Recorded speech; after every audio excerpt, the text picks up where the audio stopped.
Well, hello everyone. Thanks for pulling my YouTube feed up again. I'm here with my friend Austin Carty, repeat guest to Books and Big Ideas officially at this point. And we have just been chatting a little bit behind the scenes about this, but we're gonna just do something that's a little bit new to my channel, which is just a what are we reading right now and what's kind of making us think and what's intriguing us, kind of roundtable freewheeling discussion. So that's really the whole agenda for the conversation. We're just going to go back and forth. If you don't know who Austin is, look up our previous discussion in which we talk a lot about his book, The Pastor's Bookshelf, which was published by Erdman's. Was that in 21 or 2? I can't remember. 22. 22. Fantastic book. I love that book. And I would highly recommend. I think if you're interested in my channel and what I do, you'd probably also love that book. So little plug to read that. Go check out that interview if you haven't yet. But yeah, we're just gonna go back and forth and talk about some stuff either we've maybe recently read, finished reading, or currently in the middle of, and what we're thinking about it. So Austin, I'm gonna go over to you first. What's your first pick?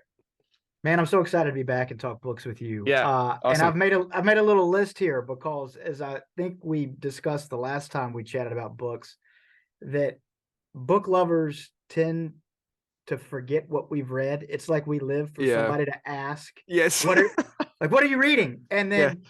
so few people ever do. And then when somebody asks, like, oh my God, they asked the freeze. question. You freeze. And it's like you start leaning, and like you start leaning, like, oh my God, I promise I do read. Like, Yeah. Like, I had this exact experience at a party recently in my neighborhood. I went over and some guy I'd never met before, and it just the conversation worked around a reading, and I could tell he was a reader. And this exact thing happened where I asked him what are you reading, and he looked at me and he's like, "This is literally the question that I hope people ask me, and now I cannot think about what I'm reading. I have no clue." And I could tell he was like slightly panicked because he was dying to talk about it. So it's a real thing. That is my theory of how you know a real reader. If they suddenly look anxious when you ask the question, that's it. If they too confidently have an answer, particularly like The Great Gatsby, okay, you read that in high school and still remember. Yeah. Now, not that I love The Great Gatsby, but a true reader gets like anxious and says like, I just reread The Great Gatsby, and it's not just kind of like sitting there in the back pocket. Good. So I've got a list here, and awesome. then maybe as we talk other books, some other stuff will pop up, but these are ones that I've read in the last month or two that have really stuck with me. But the one that I absolutely want to make sure that I get up in the front here in foreground is Nathan Hill's new novel, Wellness. Oh, are you familiar with Nathan Hill? No, I've not even heard of this. So Nathan Hill had a debut novel come out in either 2015 or 2016. It was a book called The Knicks. Okay. Has nothing to do with Richard Nixon, though when you see the title, you think it's like a biography of Nixon. Has nothing to do with that. This new novel is called Wellness. Okay. The reason that I was first drawn to Nathan Hill in the first place is that he had this just absolutely glowing blurb on the dust jacket from John Irving, and John Irving notoriously doesn't blurb. And he'd been called the new John Irving, and they're both the Knicks and Wellness are these sprawling social novels, and Wellness is just an absolute treat. It satirizes our wellness culture, the way that we've turned wellness into a deep spirituality. And I'm sure somewhere along the way you and I will stumble into Andy Root's work because we both love him so much, but it's something inevitable. It's something that Andy's theologically shining a spotlight on of late too, just the way that we're turning some of these wellness things into spiritualities and trying to get them to hold a kind of weight that they can't really hold. But this novel, it's entertaining, it's moving, it's profound. It follows a young couple from when they first meet in college in Chicago through their mid-40s. So I am primed to love this book. I mean, I'm 42 at the time you and I are recording this, so these are my contemporaries. They're moving through the 90s and the aughts, and just life as I essentially experienced it myself. So anybody would love this novel, but anybody's kind of situated in that period of life right there. I mean, grapples with with child rearing and the heaviness and the difficulty of the mundane with rearing children, and the way that we can turn that almost into a religion and a spirituality. He's really interrogating with this how we have come up with all sorts of other little r religions and spiritualities. I mean, he doesn't put Wow. it that way, but that's really Yeah. yeah. Wow, that sounds good. You use the word sprawling. Is it sprawling in the sense of time, or like just number of characters, number of settings? Like what does that mean? All of it. I Okay. really meant page length, Okay. but sprawling in the sense of it really does track a couple generations. Oh, okay. Um, So I love uh, novels that do that. oh, me too. It's my very favorite. So I Yeah. mean, don't misunderstand me now. I mean, this isn't like an Angle of Repose or Okay. something like that. That's really going deep into several different generations. Right. But it does give a lot of the backstory of his parents Yeah.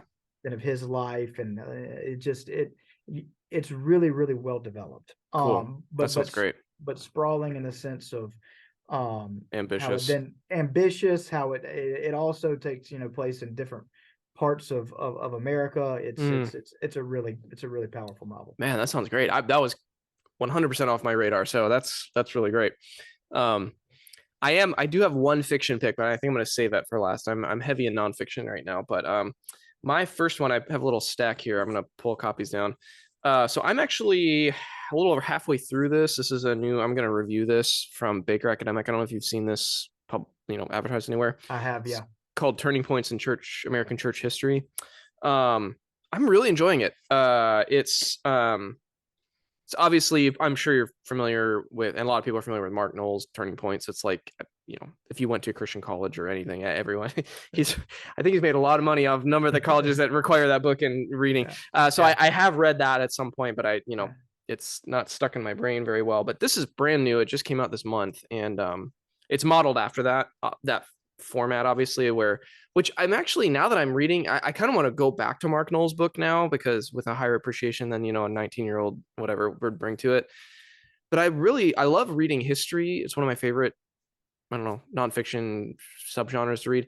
And this format of like, it both covers centuries of time, but it actually covers them in like distinct little slices, as opposed to trying to fill every gap. And I'm really seeing the value in that kind of study. So like, for example, so she's capturing these hinge points in like the development of the church in America specifically. And of course, the act of identifying which events do you focus on is itself an act of interpretation or whatever. But the first one that she talks about is the defeat of the Spanish Armada in 1588, which I was not very familiar with that. But her argument is that is arguably a reason we're largely Protestant instead of a largely Catholic country. Because had the Spanish Armada won that battle, we might be primarily settled by Spain instead of England. So that's like, it's just really interesting. It's really fun. It's not like, nothing's like blowing my mind or, like, I don't know, shaking me to my soul in this book, but it's really enjoyable to read. It is genuinely insightful. And I like that she's choosing, and then obviously once you get into the era of the slave trade and the development of the Black church, there's a lot of really helpful chapters on the turning points and kind of how those different factions formed and how kind of racialized, unfortunately, the church experience has become in America. So that's a really important theme in the book too. Anyways, I'm just really enjoying it. And I think it's a great, it would be a really good book for someone who's not heavy into history, to give them a little bit more of a larger scope, a bigger view of kind of what's distinct about American evangelicalism, especially. So yeah, Alicia Kaufman, I think is her name. Was not familiar with her before, but it's quite good. Sounds good. I'd seen some advanced press for the book. On your recommendation there, I'll definitely check it out. And yes, I'm familiar with the Knoll book, and actually I came to Knoll differently than a lot of folks that are pastors, because by the time I was formally studying theology, I'd gone to a pretty hyper progressive divinity school, and my formation has been in mainline institutions, Yeah. and I'm a little orthodox person theologically, and come out of an evangelical background, still kind of having little evangelical Yeah. sensibility to both my theology and my style, though my church is definitely mainline expressively in terms of how we worship. So I'm kind of hard to fit anywhere on a map is what I'm getting at. But interesting. But the reason I mentioned Noel is having been significant was that unlike a lot of folks that came through Christian colleges or whatever and just had to read him, and he was already the spokesperson for the position,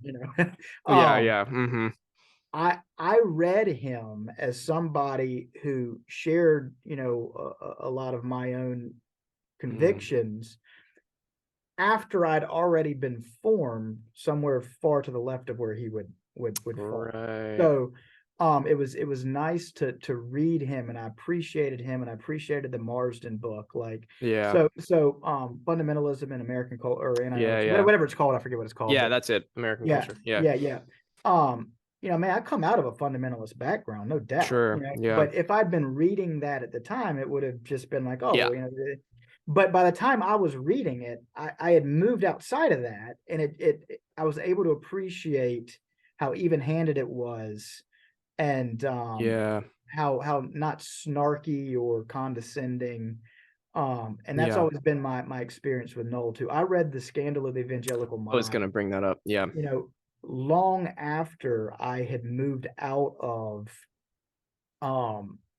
overtly evangelical spaces. And so it was, I relished the book when I read it in so a way good that I wouldn't have probably if I'd been reading it, as a 21-year-old evangelical. Yeah. I keep thinking, I'm looking around my shelf. I have it up around here somewhere. I keep thinking about rereading it, and I'm a little scared too. I'm a little worried about how it's going to hit right now in January of 2024. But bear in mind that for me, that's 15 years ago now. Yeah.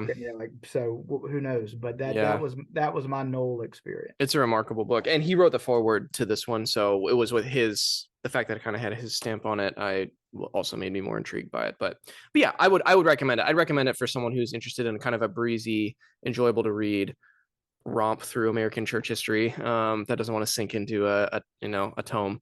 So yeah, that's my first pick. So if we're going to stay in nonfiction for a minute, and most of what I jotted down over here is fiction, interestingly, this go around. But to stay similarly on a theme that you just touched on, and then maybe to marry two books that I can marry a nonfiction and a fiction. Cool. I've been reading a book called The End of the Myth, and he's a Yale professor. What is his name? I didn't write it down right now. Look it up. This is ringing a bell. I have not read it, but it's ringing a bell. Yeah, it came out probably 3 or 4 years ago now. Yeah. The thesis is that the reason that we've been able to kind of continue forward with the American experiment has been the frontier myth, the myth of limitless expansion, whether that be literally the expansion, moving westward, to the expansion of the markets, to the idea that limitless growth was possible. So it's a critique of kind of our geographical ambitions, our capitalist ambitions, all of these things. But he's saying that the chickens have come home to roost, and the fact that we now realize that that excessive constant growth isn't possible, that reaches a cap, and that sense of constantly being able to get more, go further, or whatever can be a distraction from anxieties and problems and things that are really there. And that once you realize you can't just kind of anesthetize it by growing more, expanding more, or pushing farther or whatever, that then those things that have been buried are they come up. It's Greg Grandin is the name. That's it. There it is. Yeah. There's a theme like that in Jonathan Franzen's novel Freedom, that I read it when it came out in 2010, and for some reason I went and I love Jonathan Franzen. That's probably the reason. But I went and reread the novel about 2 months ago. Okay. And it's a good novel when you go and reread, a 600-page novel. It was, Yeah. but one of the themes of freedom is what comes with that sense of limitlessness and some ennui that can set in that way. But then also what kind of pressures there are in a myth we tell ourselves of just unlimited, unbounded Yeah. freedom. And that so anyway, both of those are well worth reading. I'm not done with The End of the Myth. Freedom I've read twice. Oh, One's man. nonfiction, one's a novel, but they're both well worth reading. That's great. Have you read all of Franzen's work? All of his I novels, didn't. at least? No. I haven't read the first two. I haven't read Yeah. the 27th City, Okay. and I haven't read Strong Motion. I've Okay. read all the others. So I've actually only read Crossroads. And for some reason I just never picked up anything by him, but I grabbed that and really, really sunk into it, and I thought it was pretty remarkable. So then I went to Goodwill because there's always Jonathan Franzen novels at Goodwill, Yeah. and I bought both. I have actually Freedom and The Corrections, but I haven't read either of them yet. They've just been sitting; those used copies have been sitting there. So, which one would you recommend For whatever reason, first? Freedom. I mean, Yeah. I've said that Freedom is my favorite, and I was saying that before I'd gone and reread it to see if I just had the right experience with it. Because sometimes that can happen with a book. Yeah, it hits you at totally. the right time. That's right. It is a really good book. The Okay. Corrections is really good too. Okay.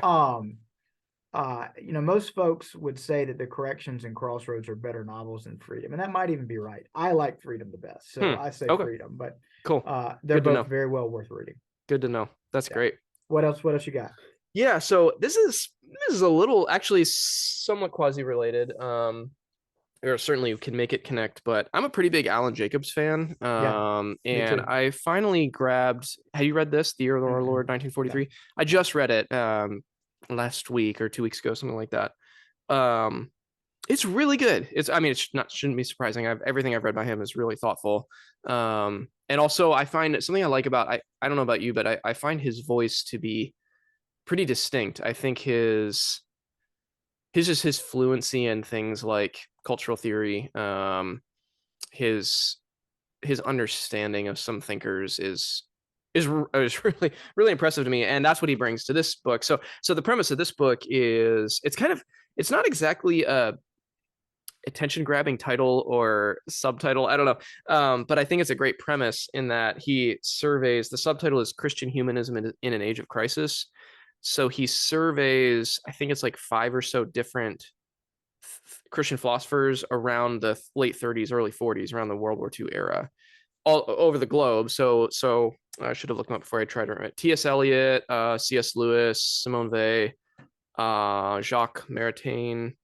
Was Niebuhr one of them? He talks about Niebuhr, but Niebuhr's not a primary focus. There's really these 4 or 5. Oh, W.H. Auden is another one. Yeah. He also comments on Niebuhr. He comments on Bonhoeffer, but he really zeroes more in on those 5 I just listed. And he kind of just makes the observation that they were all kind of thinking about the same things in different parts of the globe at the same time because of the onset of World War II and the ways that global crisis was destabilizing just what a lot of assumptions people had made about Christendom or like the advance of culture or, the end of history, so to speak. Like these thinkers, he argues, were really grappling with what's the role of like Christian thought kind of in the social sphere. What's the role of Christian thought in building up government institutions?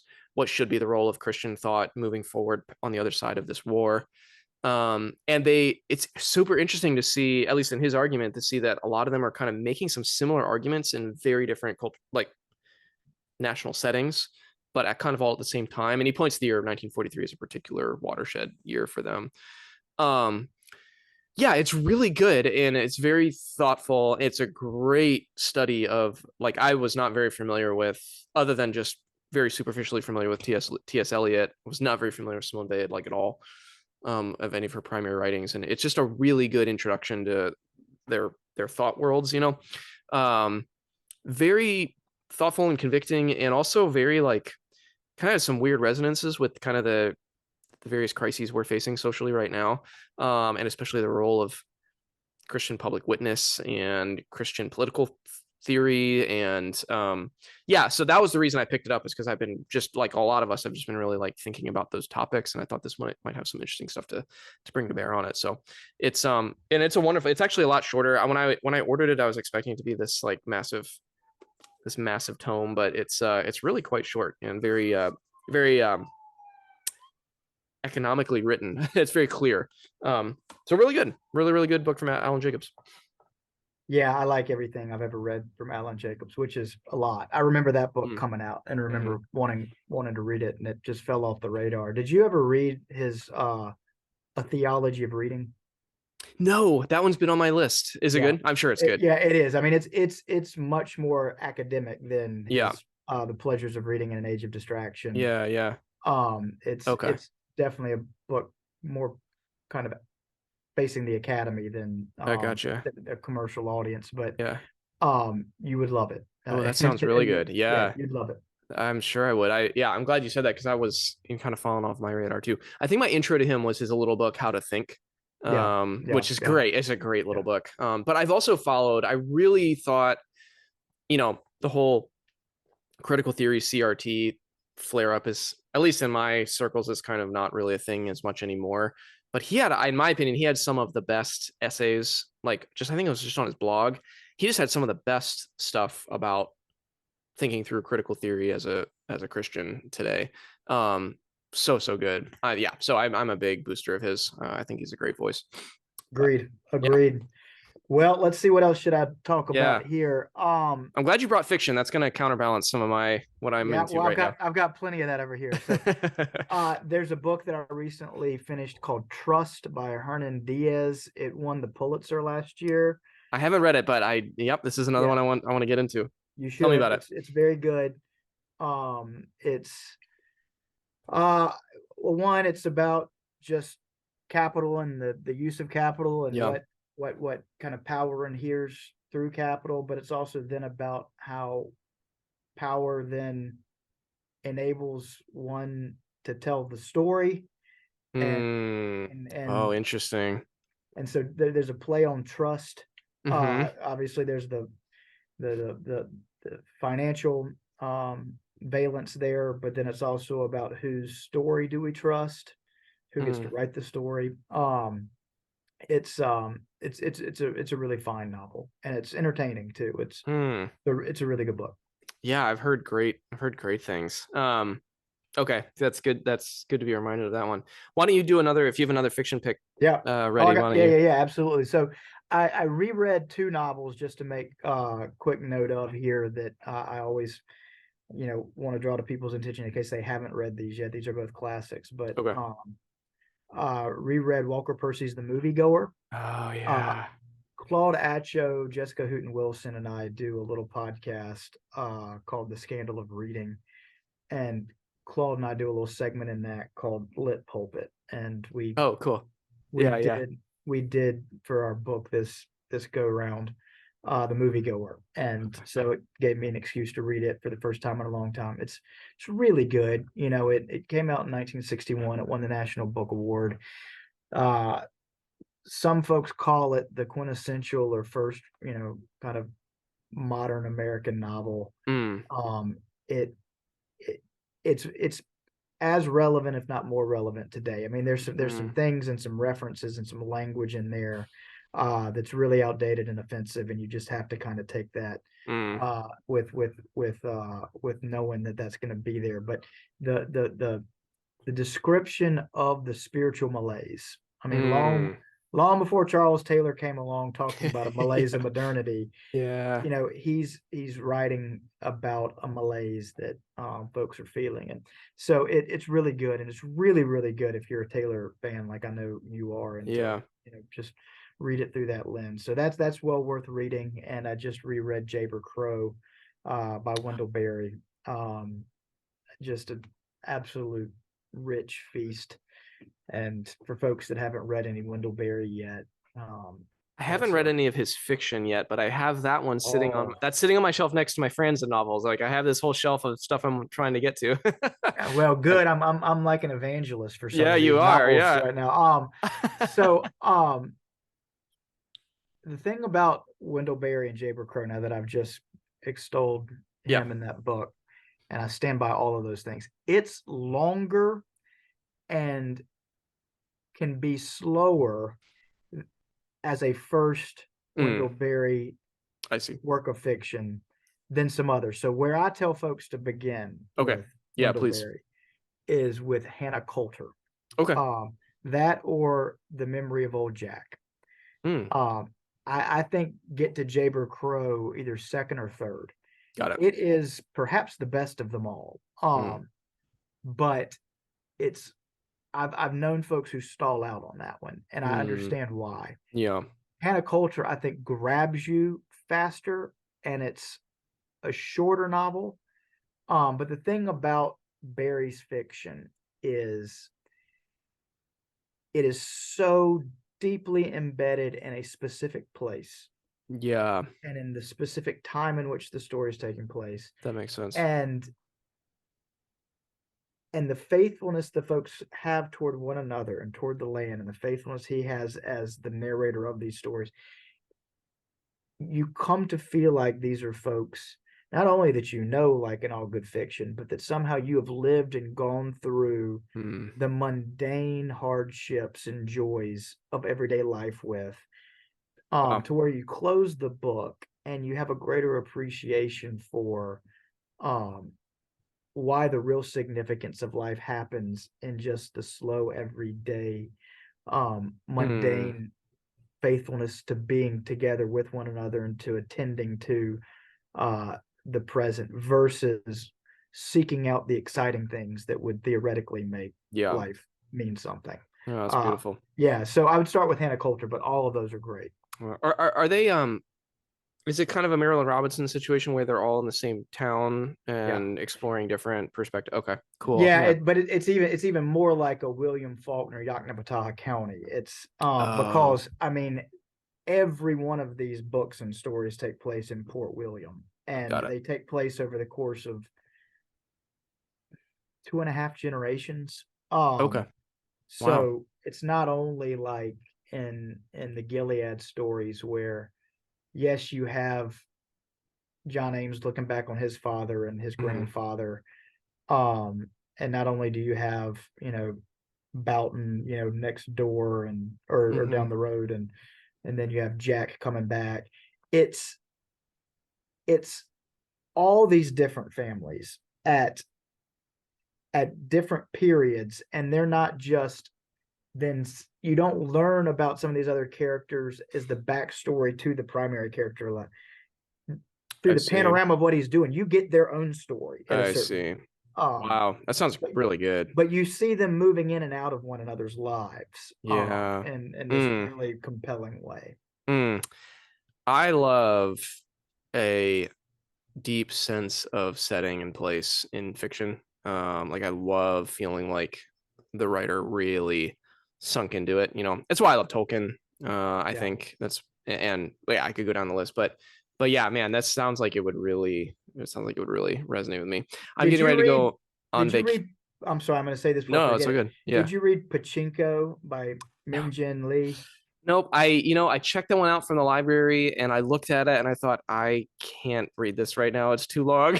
I put it back. But I really want to, because that's another one that I think would really scratch that itch. Well, I said it and jumped in to say it just because it connects two things that you said thus far. One is it has a real considered sense of place. Yeah. But it's also sprawling in that generational epic. Yes. That you like. So it touches on both of those things. Man. Yeah. A generational epic. That is like oh man. That's like, I don't know. It's my favorite. One of my favorite styles. I like East of Eden is probably my favorite novel maybe ever. I don't know. That was a pretty bold statement. It's up there. I agree. It's amazing. It's up there. And that template. I loved Homegoing by Yad Jassi for that same reason. Yeah. So go down the list. But yeah, I'm not sunk into the Wendell Berry work yet. But you're pushing it up on the list pretty far. This is good. This is really good. You're gonna say something about going on vacation. Yeah, no, I was just gonna say I'm getting ready to go on vacation in 2 weeks, and so I'm thinking through. I'm like, I don't know if you're like this, but I Of course. think almost way too much about what am I gonna read on my vacation. And this year, I really want to just read fun stuff. I don't, or like not necessarily light things, but I want to read stuff that's not theology, history, philosophy, the stuff that I read kind of day in and day out. I want to read mostly fiction, actually. There, So that's what's going through my mind as you're making these recommendations. there's a line in the documentary The Stone Reader. Have you heard about that Mm-mm. documentary? I can just talk about that for a while too. But Yeah. there's a line where he says the place becomes a book. Huh. Um and that's been my experience, that I associate Yeah. trips and places with a With what book. you read. And Mm-hmm. so even when I said a minute ago about when I went and reread Freedom, I'd wondered, was it just, well, I read that on our honeymoon. And Uh, yeah. so I'd always wondered, well, did I love it so much because of, Yeah, sure. it was Yeah. such a significant part of my life, or so, but yeah, so I think all the time about what books am I going to take Oh on a man. trip. Yeah. That's so funny. Yeah, I read A Thread of Grace by Mary Doria Russell on my honeymoon. And I really indelibly associate that, which that is a pretty wonderful novel too. I don't know if you've read anything by her, but she wrote The Sparrow. But she's also written a lot of, that's a science fiction, but she's also written a lot of historical fiction. And A Thread of Grace is really good. But anyways, let me bring my, this is my like heavyweight. This is my heavy hitter here. This is my I've got it sitting right next to me. Um, this took me a long time to read, but it's David Bentley Hart's Beauty of the Infinite. Have you read this? Have you read any of No. him? Yes, but I haven't read that one. Wow. Well, actually, so funnily enough, this is just funny coincidence we're talking about this. So I started this on my vacation last year. And which I don't know if that was a good or a bad idea. Like, I read about half of it on vacation. It's a 450 page. It's basically a systematic theology, um, but I hesitate to say it that way because that's an easy way to make it sound terrible. uh, but it's systematic in the sense that it builds off of, like, everything builds off of the previous chapter, and there's a very clear kind of overarching. There's an arc to the theology that he's building, so it's systematic in that sense, but it's not this like dry, bloodless, analytical, like marching through doctrines. It's not that even remotely. But yeah, I read half of it on vacation last year, and then because we're approaching, and then I just put it down, and I couldn't. I don't know. You know how this happens. Sometimes you don't get to the end, and then it sat on my shelf for literally almost a year because we're about to go back to the same place here in a couple weeks, and because we're going back to the same place, I was like, oh, you know what? I should pick that back up. And man, oh man, it just, so about a month ago, I picked it back up and I just ripped through the rest. And it just, I'm still processing it. If you've read anything by him, his vocabulary is beyond any any of us. I could like to consider myself a pretty like avid reader. I hope at least in the reading vocabulary to be pretty extensive. And man, he uses words that I didn't know you could use that way or that were words. And it's so that in itself it creates an interesting reading experience. But yeah, this book, oh my gosh, I hesitate to even start to describe it because I'll get lost in just the attempt to describe it. And I didn't understand all of it, but it was such a stirring and deeply beautiful, and I would say worshipful reading experience because it is so profound. Um, Most of the book is committed to developing a deeply Trinitarian ontology, theology, metaphysic. Most of the pages are devoted to just Trinitarian thought. And the way, it's hard to describe, but the way he builds out the importance of Trinity for everything that flows from that is just so beautiful. And like, you can't summarize anything in a sentence or two, but one of the big points he makes is that the idea of difference, and particularly in postmodern critical studies, whatever, difference kind of implies violence, in like a philosophical way.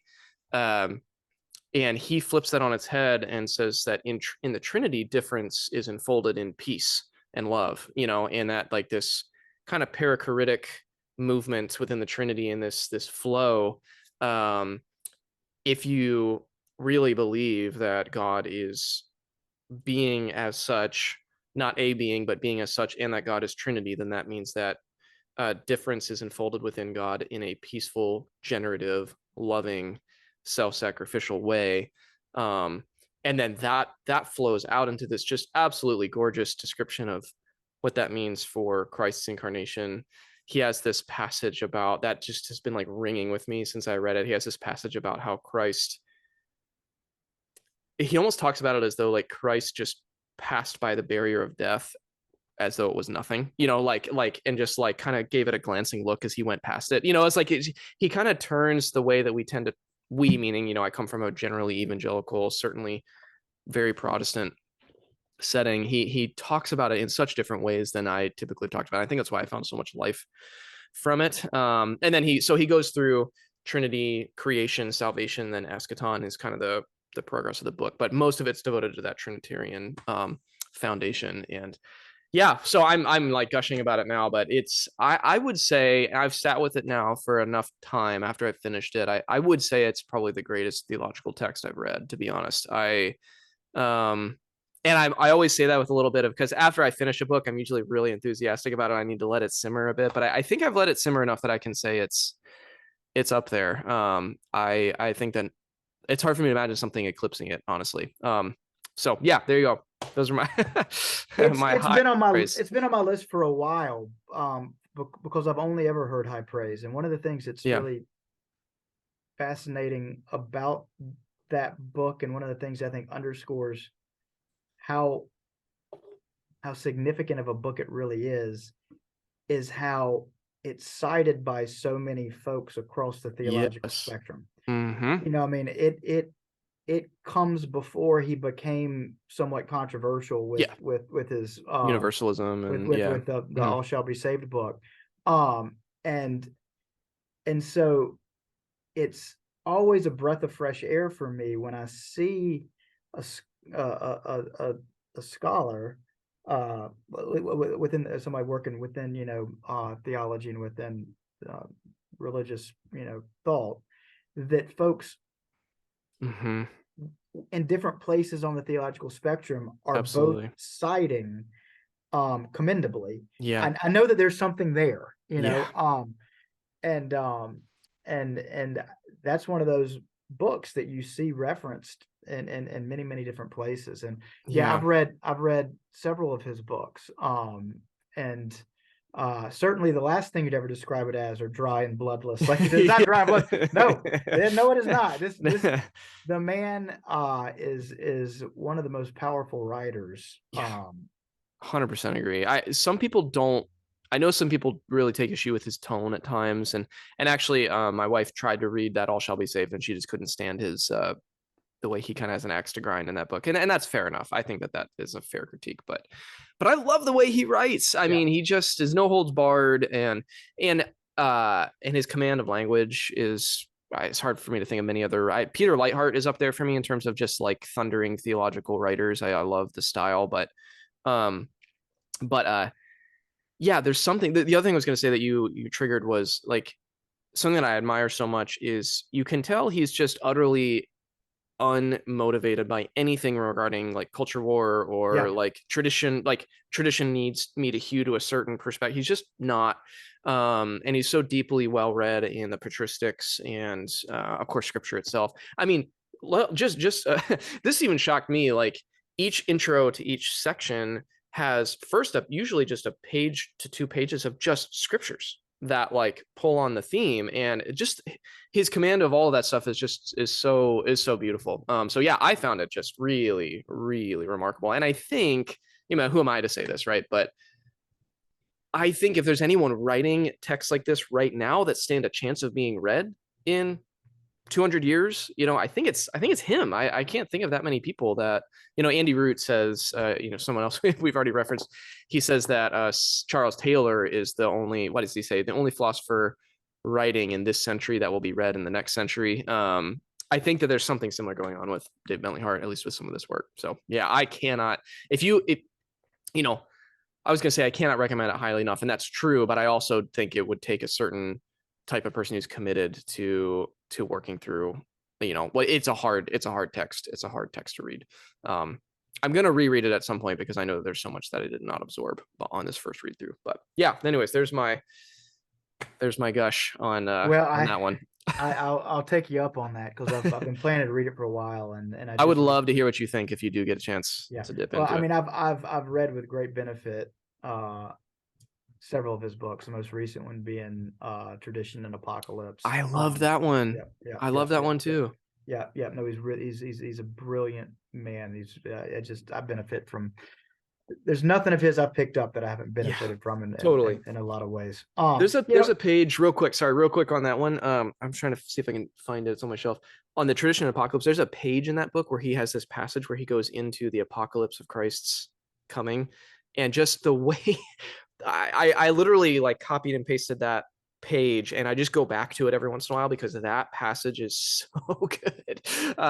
He talks about just this like the revelation of a slave being crucified and then bursting through the bounds of death, and like that apocalypse is what pulls us forward into the hopeful eschaton. Like, oh gosh, it's so good. It's just so good. Yeah. So no, yeah, I thought it was now. Too. No, absolutely.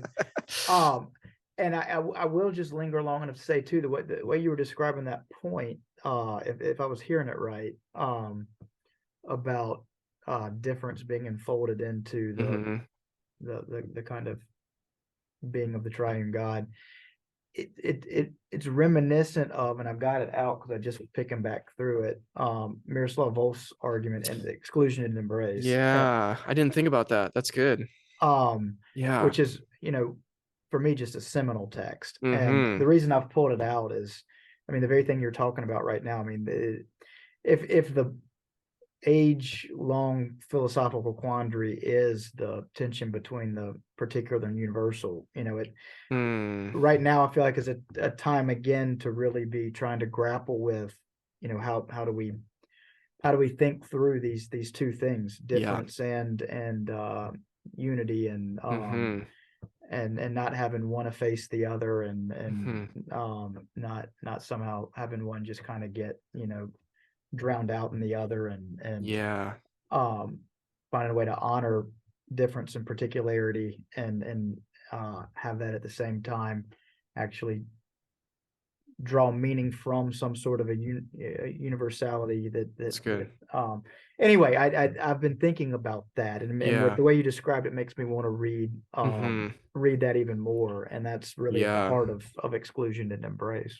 Yeah, I think if your head's already there, I think that you would run with what Hart's doing. And there's a beauty.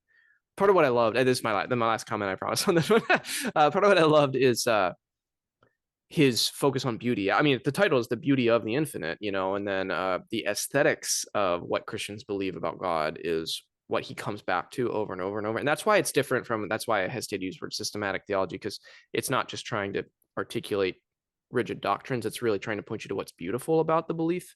And that idea that peace is, God is peace. God is peaceful existence. God is peaceful, loving, self-giving. And that includes difference, and like difference is kind of redefined within the Trinity as to our experience of difference kind of in our day-to-day. And there's just something that's really like beautiful about that. And the beauty, being captured by the beauty of it, is, I think, what's so powerful. And the fact that he writes it beautifully as well just makes it a masterful presentation. So yeah, there you go. gotta move off that, otherwise I'll talk about it for an hour. Well, let me see what else I've got then. Yeah. Why don't you have the last word? Oh goodness. Well, why don't we end with our buddy Andy? Because it wouldn't be fair for us to not talk about an Andy Root book, since we're both super fans. Oh yes. But I did the other book that I recently have reread Annie Dillard's The Writing Life and Anne Lamott's Bird by Bird. Okay. Books just on the writing craft that are delights to read and good to brush up on, and so I recently read those. And for anybody that's interested in writing, I think that those are well worth reading. But let's talk about Yeah. Andy's most recent one, The Church in an Age of Secular Mysticisms. Yeah. Got it right here. And I didn't even intend to connect those books on writing with this, but autobiographically for me, these two things have a connection in the sense that in my early 20s, I got seized with this deep desire to be a writer. And that was in the late 90s, early 2000s when memoir was really becoming, not that memoirs haven't always existed, but the market was suddenly just really beginning to pump. Blue Like Jazz, of course, exploded things for the evangelical market, and Lamott had really kind of made a mark. And then suddenly, there were just all sorts of memoirs that had some sort of a spiritual flair to them, even if they weren't like Traveling Mercies or Blue Like Jazz that were overtly about religion. There were all kinds of books like Eat, Pray, Love, or things that that just had this strong spiritual sentiment to it. And that was the milieu in which I really learned how to write. And so in those early days, I was writing in that same kind of vein. And it was not until I heard Andy was working on this project that I stopped to think back and realized that that there was something almost ontological about my my understanding of memoir writing. There was something ontological is too strong. There was something spiritual. That, I get you. Yeah. I had not thought about the fact that not only did I experience it that way, but I in part experienced it that way because there was a whole kind of ideological wind or movement that was sweeping through that had just kind of pulled me into the undertow. And I didn't have much of a working theology to be able to at the time critique what in that was becoming and good, and what in that was in some ways capturing my ostensible theology. By which I mean I think that part of that in a way sort of flattened my conception of if on his pole, like one of the corners of the Taylor triangle is the exclusive humanism and the beyond.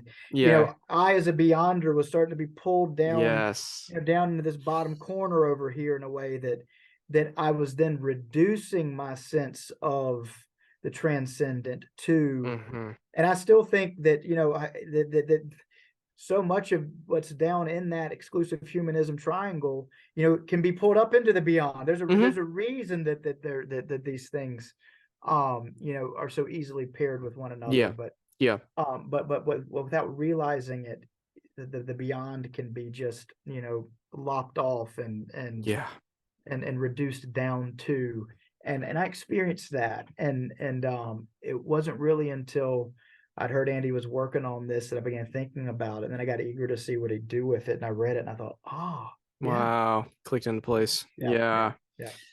I love that triangle. And when I actually interviewed him on the channel about the book, and we spent probably like half an hour just talking about the triangle because I watched it and I benefited from it. Awesome. Oh, that's cool. That's good to hear. So I love it, and I didn't have the experience of like looking back on a writing project, but I did look back on ways I either celebrated or told testimonies of conversion narratives. I look back on all of that with just this like it felt like, similarly maybe to what you just said, it felt like it gave me language for what I felt was maybe a little off at the time, but I didn't understand why, and I also didn't understand what to assume the best of intentions, I don't think anyone knew they were doing this. To your point about the broader cultural winds that were blowing, like it just, I guess I put it down and I realized like, oh, some of the ways that the church tries to talk about spiritual conversion or spiritual experiences is just us trying to baptize really deeply secular narratives of transformation. And that was just really troubling to me. And I also, on the other side of the coin, I found great like kind of liberty and freedom in the Beyonder, the way he articulates the Beyonder, and like those passages he pulls from those memoirs about surrender, just surrendering to your lack of control in the cosmos. I just thought so beautiful and stirring. So yeah, I've been deeply impacted by that one. I think, yeah, which, well, it would take too long to go through all the Secular Age, but have you read the whole Secular Age series? All, yeah. Which is that one sticking with you the most, or do you have any thoughts about which ones have kind of, it's not really fair to just pit them against each other, but is there one that's resonated with you more as you've gotten distance from it? Yes. The one that I have found the most consistently helpful in my day-to-day as a pastor has been the Congregation in a Secular Age, the third one. But the one that I have found myself thinking about the most, interestingly, is the fifth one, the one Innovation. After Innovation. Yeah. I think about that book all the time. Yeah. And I think that it probably will be 10 years before we fully understand the implication, the implications of that book and why it's in there. I mean, it's the one that if you're just looking at it, you feel like, wait, what's this? You know, it's a massive swing for the fence, and it pulls in so much. It's like, why are we in such the deep weeds of like economic theory right here? You know, but I think about it all the time. And, so it's the one that has probably stuck with me the most, but the one that has been the most helpful for me in terms of conceptualizing what's happening around me at church and how to go about church leadership and is probably the third one. And but for you, it's this one. Man, I don't know. I think I resonate with everything you just said. And I know we're out of time, but I think, yeah. Similarly, I think the social acceleration theme of that third one really explains a lot of kind of just the experience right now that people are going through, and what I'm experiencing. I think my favorite one to read was the second one, because I love the biographical snapshots of different pastors that encapsulate different cultural kind of movements. That was just so helpful, not enjoyable to read and insightful, but yeah, I think, well, see, the more I talk about it, the more I can just find something about each book I love. But I do resonate. I think there's something that's really profound beyond just what you grasp on the first read of that case about innovation. It's a deeper, in some ways, this last one was it had some depth to it because of the language about the self and kind of the wrestling with what even that means. And there's like a philosophical kind of depth there.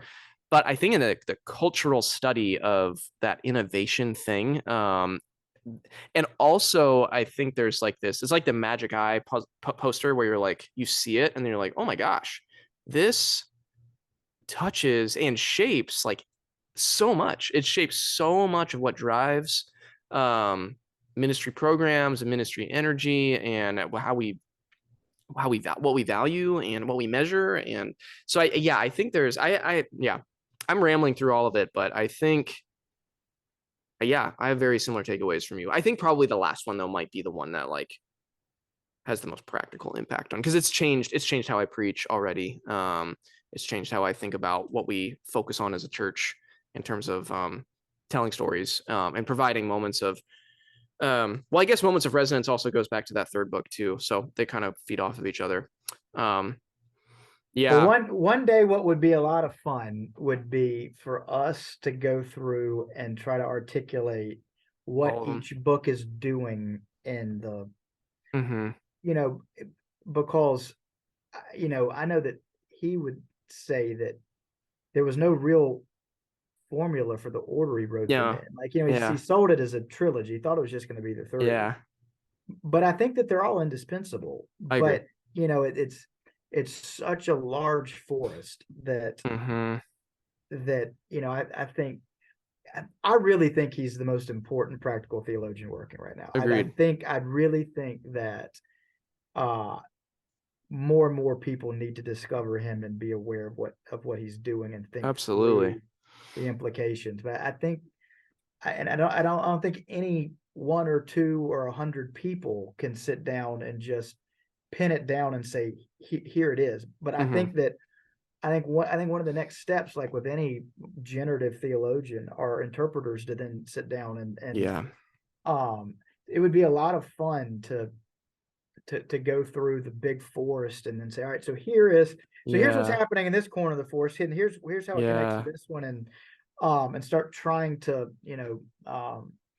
distill 1,500 pages of text down into something smaller, which is what they, essentially what they did with the When Church Stops Working distillation. But something that's between that distillation. There's so much more to explore. Absolutely. Oh, that sounds great, man. Well, I need to run. So I'm gonna, I think that's a good last word. But dude, this was a lot of fun. Thank you for your time. I loved it. So fun. Yeah, it spins up my enthusiasm for sure, as you could tell. Let's do it again soon. We should, absolutely.